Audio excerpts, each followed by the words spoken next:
ওম নমঃ শিবায়। নমস্কার প্রিয় দর্শক বন্ধুগণ, আজকে আমরা একটা গুরুত্বপূর্ণ ভিডিও নিয়ে আপনাদের সঙ্গে আলোচনা করব মিথুন রাশির জাতক-জাতিকাদের সাপেক্ষে আগামী মে মাসে বিশেষ কিছু ঘটনা আপনার জীবনে নিশ্চিতভাবে ঘটতে চলেছে।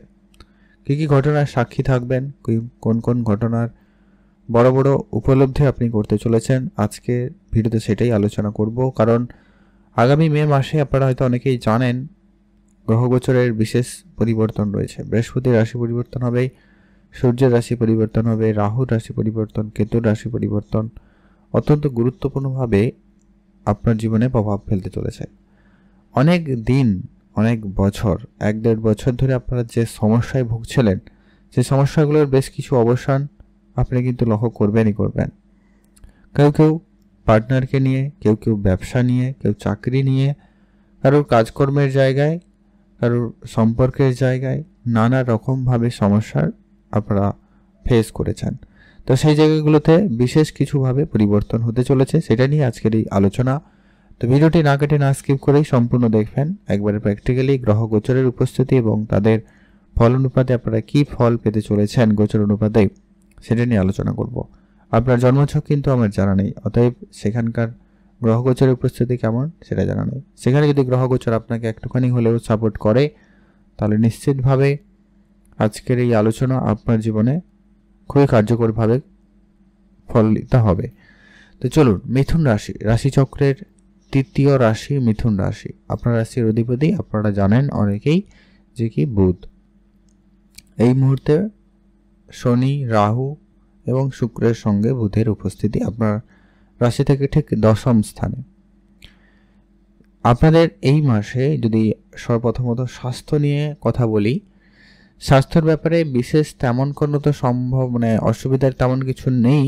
তবে ওই মাঝে মধ্যে যাদের একটু জয়েন্ট পেনের সমস্যা রয়েছে তাদের দিতে পারে, ঘাড়ের সমস্যা দিতে পারে, কাজকর্মের জায়গায় লেজিনেস দিতে পারে, অল্পতেই ক্লান্তি বোধ আসতে পারে। যেহেতু বুধ শনি এবং রাহুর সঙ্গে রয়েছে, যার কারণে এই সমস্যাগুলো আপনাকে দিতে পারে সামান্য পরিমাণ। লেজিনেসকে দূর করতে হবে এবং কাজের জায়গায় আপনাকে অ্যাক্টিভ থাকতে হবে, এটা একটু আপনার খেয়াল রাখুন। আর তেমন কোনো ব্যাপার নেই, মানসিক চাপ চিন্তা তেমন বেশি কিছুই থাকবে না। খুব শীঘ্রই এটারও একটা বড়সড় পরিবর্তন থাকবে। এরপরে যদি বলি আপনাদের স্বাস্থ্য সম্পর্কিত যখন বলছি, সেক্ষেত্রে আপনারা অলরেডি হয়তো অনেকেই জানেন আপনার মায়ের স্বাস্থ্য নিয়ে অনেকে হয়তো সমস্যায় ভুগেছেন। এমনকি আপনার জীবন সঙ্গী বা সঙ্গিনী যে রয়েছে তার স্বাস্থ্য নিয়ে আপনারা অনেক বেশি একটুখানি চিন্তিত রয়েছেন। লিভার জনিত সমস্যা বলুন বা অন্যান্য কোনো ফ্যাট রিলেটেড সমস্যা, ডাইজেশন রিলেটেড, ডায়াবেটিস রিলেটেড বা এই বদহজম, পেট রিলেটেড সমস্যার ভোগান্তি আপনারা লক্ষ্য করেছেন। তো এটা থেকেও খুব শীঘ্রই এই মে মাসেই পরিবর্তন থাকছে। তো আপনারা এইটা থেকে অনেকটা চিন্তামুক্ত হতে পারবেন। পরবর্তী যে পরিবর্তন, যে কি আপনাদের আর্থিক ক্ষেত্রে ঠিক কী পরিবর্তন আসবে, অর্থ সঞ্চয়ের জায়গায় ঠিক কী পরিবর্তন আসবে। দেখুন, বৃহস্পতিদেব আপনার রাশি থেকে দ্বাদশ করে ছিল, খরচ আপনার হয়েছে, এটা আপনি না বললেও হবে না। আপনারা অলরেডি কমেন্ট করে নিশ্চয়ই জানাবেন যে কি খরচটা হয়েছে কি হয়নি। বৃহস্পতিদেব রয়েছে, অনেক কাজের জায়গায় কিছু খরচ হয়েছে, অনেক অকাজেও খরচ হয়েছে। মঙ্গল আপনার দ্বিতীয় ঘরে রয়েছে, যদিও বা নিচ অবস্থা, তবে মঙ্গল এখানে আপনার আর্থিক ক্ষেত্রে অনেকটা পজিটিভ দিক নিয়ে আসবে। তবে হ্যাঁ, ইনভেস্টমেন্টের ক্ষেত্রে আপনাদেরকে বলবো এই সময়কালটা বা এই মাসটা আপনার জন্য ঠিক যতটা আপনি আশা করছেন ততটা ফলস্বরূপ আশানুস্বরূপ ফল পাবেন না। যেটা কি ইনভেস্টমেন্ট আপনারা যদি করতেই হয়, যদি আপনার অর্থের ব্যাপারে অ্যাক্টিভ থাকতে হয়, আর্থিক পরিস্থিতিকে উন্নতি করতেই হয়, তাহলে আপনাকে ইনভেস্টমেন্ট করতে হবে। তো ইনভেস্টমেন্টের জন্য 18-19 মের পরে সময়কালটা আপনাদের জন্য কিছুটা বেটার হবে। এখনও বলবো আপনারা বুঝে ইনভেস্টমেন্ট করবেন, ভালো হবে। কারণ রাহু চলে আসবে আপনার ভাগ্যের ঘরে।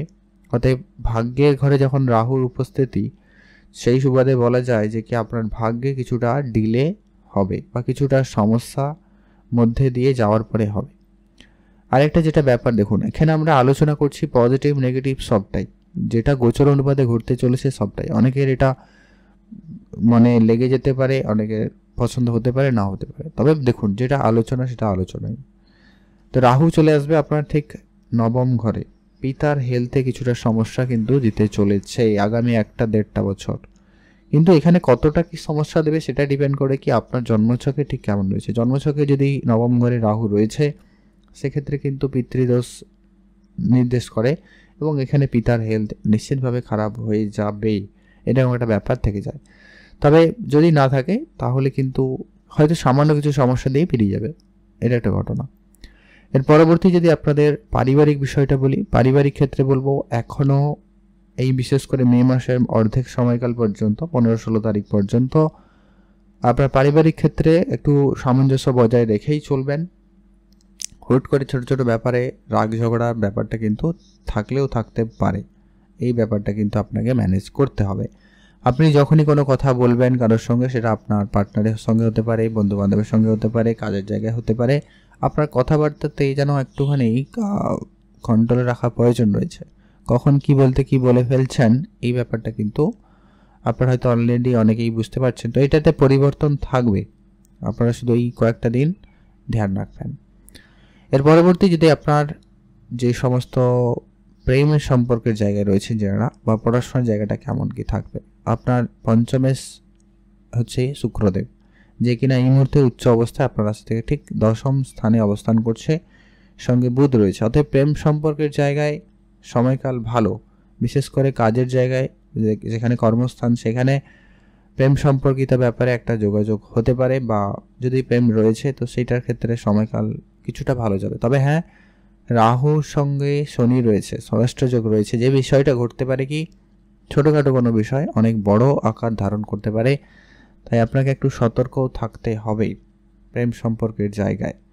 আর যেটা হচ্ছে কি পড়াশোনার ক্ষেত্রে মাইন্ড সুইং হবে, তবে 15-16 তারিখের পরে পড়াশোনার ক্ষেত্রে অনেকটা ভালো সময় থাকবে। যদি কোনো রকম পরীক্ষা রয়েছে, এক্সাম রয়েছে, সেটা কিন্তু 15-16 তারিখের পরে যদি পরীক্ষা থাকে তাহলে কিন্তু সেক্ষেত্রে ফল ভালো আসবে। সূর্যদেবের দৃষ্টিতে রয়েছে এই মুহূর্তে অলরেডি, আর এরপরে বৃহস্পতি দৃষ্টি থাকবে, বুধ শুক্র একসঙ্গে রয়েছে। পড়াশোনায় ভালো, পড়াশোনার জায়গা থেকে সুযোগটা কিন্তু খুব ভালো থাকবে। প্রেম সম্পর্কের জায়গায় মাঝে মধ্যে বন্ডিংটা ভালো থাকবে, তবে মাঝে মধ্যে আবার কিন্তু এই ছোটোখাটো কোনো মিস্টেক অনেক বড় ঝামেলা আপনাদেরকে কিন্তু দিতে পারে। কখনো কখনো সন্দেহ, ভুল বুঝাবুঝি, রাগ ঝগড়া থাকবে, কারণ মঙ্গলেরও দৃষ্টি রয়েছে, নীচ অবস্থায় রয়েছে মঙ্গল, তো এটা একটু আপনাকে দেখে রাখতে হবে। এরপরে আসছি সন্তান পক্ষ দিক দিয়ে আপনাদের জন্য সময়কালটা ভালো যাবে 15-16 তারিখের পরে। যারা ফ্যামিলি প্ল্যানিং এর করছেন বা করবেন ভাবছেন, তো আপনাদের জন্য সেই সময়কালটা ভালো হবে। তো ততক্ষণ পর্যন্ত আপনারা শুনেই চলুন, ভালো হবে। সন্তানদের প্রতি নজর রাখুন, তাদের খেয়াল রাখুন, ভালো হবে। এরপরে আসছি যারা আর্থিক ক্ষেত্রে লোনের মধ্যে জর্জরিত ছিলেন, লোনে অনেকভাবে জড়িয়ে গেছেন, তাদের ক্ষেত্রে লোন এবারে ধীরে ধীরে করে অনেকটা ক্লিয়ার হওয়ার সম্ভাবনা কিন্তু লক্ষ্য করা যাচ্ছে। লোনের জায়গাটা অনেকটাই ভালো ফল হতে পারে, সম্ভাবনা ভালো রয়েছে। এর পরবর্তী যেটা হচ্ছে কি যাদের বিবাহিত সম্পর্কের জায়গায়, আপনারা অলরেডি অনেকেই কমেন্ট করবেন, নিশ্চয়ই জানেন আপনাদের বিবাহিত সম্পর্কের ক্ষেত্রে আপনার পার্টনারের হেলথ ইস্যু রয়েছে, কারণ আপনার সপ্তমে দ্বাদশ ঘরে রয়েছে। হয়তো আপনার পার্টনারের বিদেশ যাত্রাও হয়েছে, বিদেশ যাত্রার সুযোগ এসছে, বা তাদের নিয়ে অনেক লম্বা ট্রাভেল আপনাকে করতে হয়েছে গত 1 বছরের মধ্যে।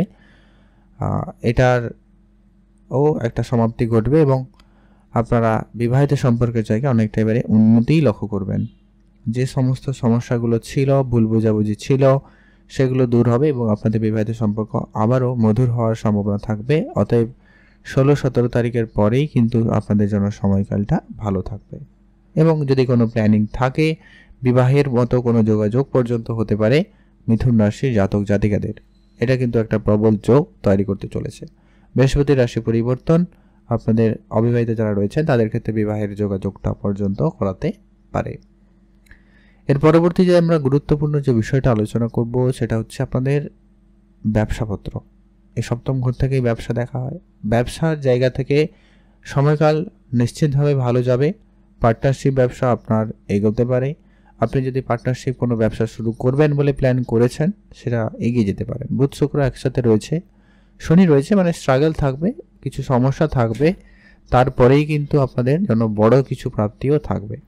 সেপাশে বৃহস্পতির দৃষ্টি রয়েছে, নিশ্চিন্তে থাকুন, আপনাদের ব্যবসাপত্র ভালোই দিকে যাবে। বৃহস্পতির আশীর্বাদ থাকলেই কিন্তু অনেক কঠিন সমস্যাও কিন্তু সহজে দূর হয়ে যায় এবং সেই সমস্যা থেকে আপনারা বেরিয়ে আসারও সুযোগ পেয়ে যান। তো সেই সুবাদে আপনার ব্যবসাপত্র নিয়ে কোনো টেনশনের কারণ নেই। যদি কোনো গুরুত্বপূর্ণ কিছু করার রয়েছে, ব্যবসা ক্ষেত্রে কোনো ডিল করার রয়েছে, আপনারা 16-17 তারিখের পরে করবেন, সময়কাল যথেষ্ট পরিমাণ ভালো যাবে। সূর্যদেব আপনার রাশির তৃতীয় পতি দ্বাদশ ঘরে চলে যাবে, যেটাকে আপনাকে একটুখানি সমস্যা দিতে পারে, যে কি ভাই বোনদের মধ্যে একটুখানি সমস্যা দিয়ে দিতে পারে, খেয়াল রাখবেন। আর স্বাস্থ্য রিলেটেড তেমন কিছু সমস্যা নেই, ওই যেটা বললাম মাথা যন্ত্রণার মতো কিছু সমস্যা হালকা ফুলকা দিতে পারে। এরপর আসছে আপনার ভাগ্য, তো বলে দিয়েছি অলরেডি। ভাগ্যের জায়গাটায় রাহু চলে আসবে, ভাগ্যের ক্ষেত্রে আপনাদের কিছুটা সমস্যা দিতে পারে, তবে ধৈর্য রাখবেন, অবশ্যই ফল ভালো আসবে। কেতু চলে যাবে আপনার তৃতীয় ঘরে, কেতু তৃতীয় ঘরে কিন্তু খুব ভালো রেজাল্ট আপনাকে দিতে চলেছে। আপনার অনলাইন কোনো কাজকর্মের জায়গায় একটা বড়সড় উন্নতি দেবে, বড়সড় পরিবর্তন দেবে। আর অনলাইন ডিজিটাল কাজে বা কম্পিউটার লাইনে, টেকনিক্যাল লাইনে আপনাকে ইন্টারেস্ট বাড়াবে এবং আপনি সেই ধরনের কাজের ক্ষেত্রে উন্নতি লক্ষ্য করবেন। চাকরি বাকরির যদি কথা বলি, কাজের কথা বলি, তাহলে কিন্তু আপনাদের কাজের সুযোগ থাকবে, নতুন চাকরি প্রাপ্তির যোগাযোগ হতে পারে। নতুন চাকরি মানে শুধুমাত্র সরকারি চাকরি এমনটা নয়, কোনো না কোনো কাজের সুযোগ হতে পারে। কর্মসংস্থান হওয়ার সম্ভাবনা ভালো থাকবে। যে জায়গায় কাজ করেন সেই জায়গায় যে সমস্যাগুলো ছিল সেগুলো দূর হবে এবং আপনারা কাজের জায়গায় এগিয়ে যেতে পারবেন। জমি জায়গা রিলেটেড সংক্রান্ত কোনো কাজে আপনারা হাত দিতে পারেন বা আপনাদের মনোযোগ বাড়তে পারে। বাড়ি বানানো, গাড়ি কেনা, এই দিকেও আপনাদের মনোভাবনা জাগতে পারে বা কেউ কেউ এই সময়কালে করলেও করতে পারে। সম্ভাবনা কিন্তু অত্যন্ত সেই দিকে প্রবল রয়েছে। এবারে আপনাদের সঙ্গে কিছু উপাচার শেয়ার করছি, যেগুলো আপনারা অবশ্যই মেনে চলার চেষ্টা করবেন, যেটা কিনা আপনার বর্তমান জীবনযাত্রাকে আরও বেশি সুন্দর এবং ভালো করবে। অবশ্যই আপনারা হনুমান চল্লিশা পাঠ করবেন, এটা আপনার জন্য জরুরি রয়েছে। প্রতিনিয়ত গণেশজির পুজো করবেন, প্রতিনিয়ত গণেশ দেবতার মন্ত্র রয়েছে, ওটাও পাঠ করতে পারেন বা শুনতে পারেন, এতে অনেক বেশি পজিটিভ রেজাল্ট আসবে। আর হচ্ছে পশু পাখিদের খাবার খাবেন। আপনার ভাগ্যের ঘরে রাহুর উপস্থিতি ঢুকে আছে, বড়দের সম্মান করবেন, ছোটদের সম্মান করবেন। ঋষি মুনি, সাধু সন্ন্যাসী, এদেরকে সেবা শুশ্রূষার সঙ্গে নিতে পারেন। এদের যদি সুযোগ পান সেবা করার, অবশ্যই সেবা করুন, সেই জায়গায় ফল আপনি কিন্তু সব থেকে বেশি এবং ভালো পাবেন। সূর্য চলে যাচ্ছে আপনার রাশি থেকে ঠিক দ্বাদশ ঘরে, সূর্যদেবকেও জল অর্পণ করবেন, এতে আপনার জন্য সময়কাল ভালো থাক। আর যেটা গুরুত্বপূর্ণভাবে কার্যকরী হবে কি, দান ধ্যানে গুরুত্ব রাখবেন। সেটা অল্প স্বল্প হলেও আপনি দান ধ্যানে গুরুত্ব রাখুন, গরিব এবং দুরস্থ লোকেদের আর্থিক সহায়তা করুন, ফল ভালো আসবে। আর যেটা বললাম, হনুমান চল্লিশা অবশ্যই পাঠ করুন, এটা আপনার জীবনে খুবই কার্যকরীভাবে রেজাল্ট আপনাকে প্রদান করবেই করবে। আজকের ভিডিও এই পর্যন্ত, আপনি ভালো থাকুন।